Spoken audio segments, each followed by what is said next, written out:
حدیث رسول سکلام صلی اللہ علیہ وآلہ وسلم ہے کہ انسان جو ہے وہ اشرف المخلوقات ہے، یعنی اللہ پاک نے اسے فرشتوں سے بھی افضل بنایا ہے۔ اللہ اکبر۔ جب اللہ نے انسان کو فرشتوں سے بھی افضل بنایا ہے تو اس کے پیچھے کوئی وجہ ہوگی۔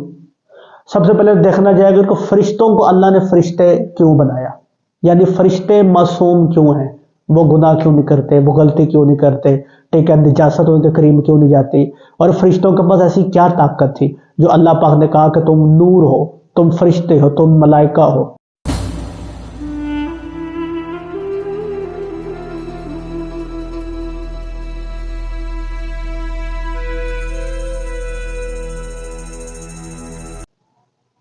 اعوذ باللہ من الشیطان الرجیم، بسم اللہ الرحمن الرحیم، انما یرید اللہ لیذھب عنکم الرجس اہل البیت ویطہرکم تطہیرا، اللہم صلی علی محمد وعلی محمد وعجل فرجہم۔ السلام علیکم ورحمۃ اللہ وبرکاتہ۔ سب سے پہلے اپنے چینل میں آپ کو خوش آمدید کہتا ہوں، آپ کا بہت بہت شکریہ، آپ نے ویڈیو دیکھنے کے لیے وقت نکالا۔ اللہ پاک آپ کو اپنے حفظ و ایمان میں رکھے۔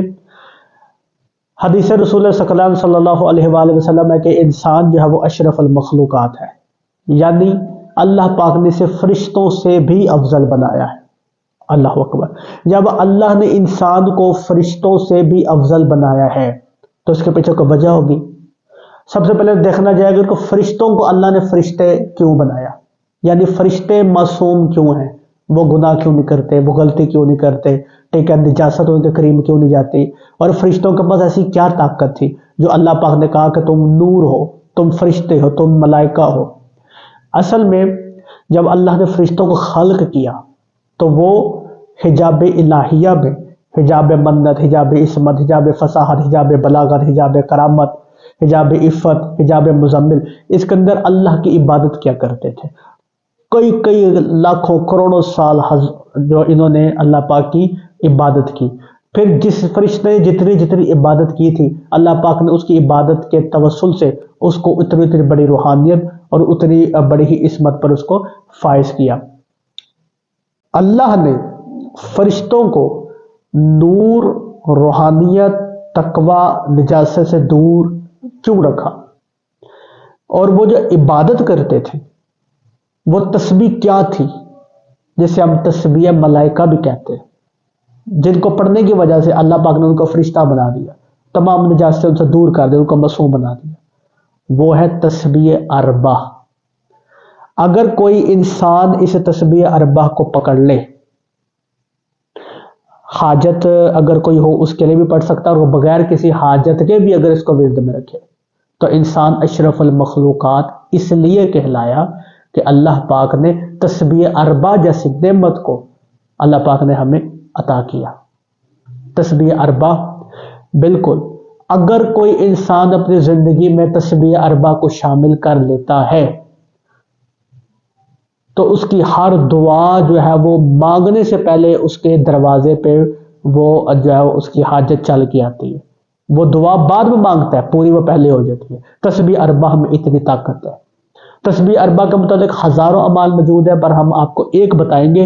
اگر آپ نے اس کو پکڑ لیا، جو طریقہ ہم آپ کو بتائیں گے، اگر آپ نے اس طریقے کو فالو کرتے ہوئے تسبیح اربع کو پڑھا، آپ کی ہر حاجت انشاءاللہ پوری ہوگی۔ چاہے آپ کی اولاد کا مسئلہ ہے، چاہے آپ کے رزق کا مسئلہ ہے، اولاد نہیں ہو رہی آپ پڑھیں، شادی نہیں ہو رہی پڑھیں، دنیاوی معاملات کے وجہ سے بتا رہا ہوں، رزق کا مسئلہ ہے، دولت کا مسئلہ ہے، بندشیں ہیں، جادو ہے، رکاوٹیں ہیں، روحانیت نہیں ہے، امتحان میں کامیابی نہیں ہے، بیماری لگی ہوئی ہے، آنکھوں کے مسئلے ہیں، جلد کا مسئلہ ہے، ہڈیوں کا مسئلہ ہے، خون کا مسئلہ ہے، شوگر ہو گئی ہے، بلڈ پریشر ہو گیا، کسی قسم کی بھی کوئی بھی مرض ہو، کسی قسم کا دنیا کا کوئی بھی کام ہو، دشمن سے نجات ہی کیوں نہ، کسی قسم اللہ کے قریب ہونے کا، روحانیت پیدا کرنے کا، روحانیت کے میدان میں عروج حاصل کرنے کا، سلوک کی منزلیں طے کرنے کا، یہ سب سے بڑا عمل ہم کی بارگاہ میں پیش کرنا وہ ہے تسبیح اربع۔ اور رمضان کے اندر اگر آپ اس کو کریں تو تیر با ہدف جو ہے وہ ثابت ہوگا، اور آپ کی ہر جو خواہش ہے، ہر دعا جو ہے وہ انشاءاللہ خداوند متعال اپنے بارگاہ میں قبول اور منظور فرمائے گا۔ تسبیح اربع کیا ہے؟ آپ نے فجر کی نماز کے بعد آپ نے اس ایک تسبیح کو، ٹھیک ہے، ایک تسبیح کو آپ نے جو ہے وہ پڑھنا ہے جس فجر کی نماز کے بعد، ٹھیک ہے۔ 11 12 13 دنوں کے بعد آپ اس کا اثر خود دیکھیں گے کہ آپ کے معاملات یا کس طرح سولو ہوتے ہیں، آپ کی خواہشات کس طرح پوری ہوتی ہیں، اللہ پاک آپ کو کس طرح خوشیاں عطا کرتا ہے. کوئی لمبی پڑھائی نہیں، صرف فجر کی نماز کے بعد ایک تسبیح آپ نے تسبیح اربع کی کرنی، جسٹ ٹھیک ہے.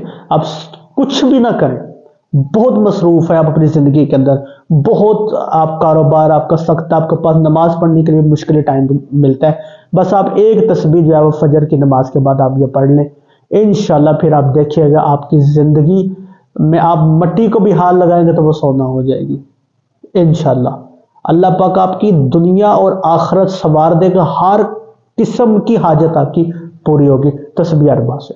سبحان اللہ والحمد للہ واللہ الہ الا اللہ اکبر. بس یہ آپ نے پڑھنا ہے اور آپ خود دیکھیں گے اپنے اندر روحانیت جو ہے وہ آپ خود محسوس کریں گے کہ آپ پہلے کیا تھے اور اب کیا ہیں. صدقہ محمد والے محمد کا خداوند متعال آپ کی ہر حاجت کو پورا فرمائے تسبیح اربع کے وسیلے سے. آپ کو پتہ تسبیح اربع کیا ہے؟ امام موسیٰ کاظم علیہ السلام 14 سال زندان میں گزارے، 14 سال. سندی بن شاخ ملعون کہتا ہے کہ میں نے جب بھی زندان کی دیوار سے کان لگا کر میں نے غور سے جب مولا کو سنا کہ مولا کیا پڑھ رہے ہیں، تو 1400 سال زندان کی گہرائیوں میں میرا امام تسبیح اربع پڑھتے رہے. آخری تسبیح اربع کی طاقت کیا ہے؟ تو فرشتے بھی تسبیح اربع کو پڑھ لیں.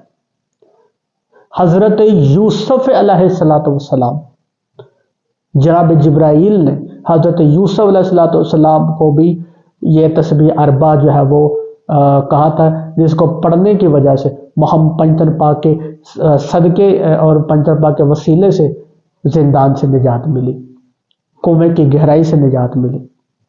تسبیح اربع ہی ہے جس کو پڑھنے سے وہ اللہ کا ذکر جو حضرت یونس علیہ السلام نے مچھلی کے پیٹ میں کیا وہ تسبیح اربع ہی تھے پنجتن پاک کے ذکر کے بعد. تو اس کے بہت فضائل ہے، تسبیح اربع کی بہت طاقت ہے. اگر میری بات کریں تو میں دن میں تقریباً چلتے پھرتے، میں کوئی فکس میری تعداد نہیں ہے کہ میں اس طرح پڑھتا ہوں، میں چلتے پھرتے جو ہے وہ پڑھتا رہتا ہوں تسبیح اربع. ایک پڑھ لی، کبھی 2 پڑھ لی، کبھی 3 پڑھ لی، الحمدللہ رب العالمین، بغیر کسی لالچ کے پڑھتا ہوں، ٹھیک ہے، بغیر کسی حاجت کا پڑھتا ہوں.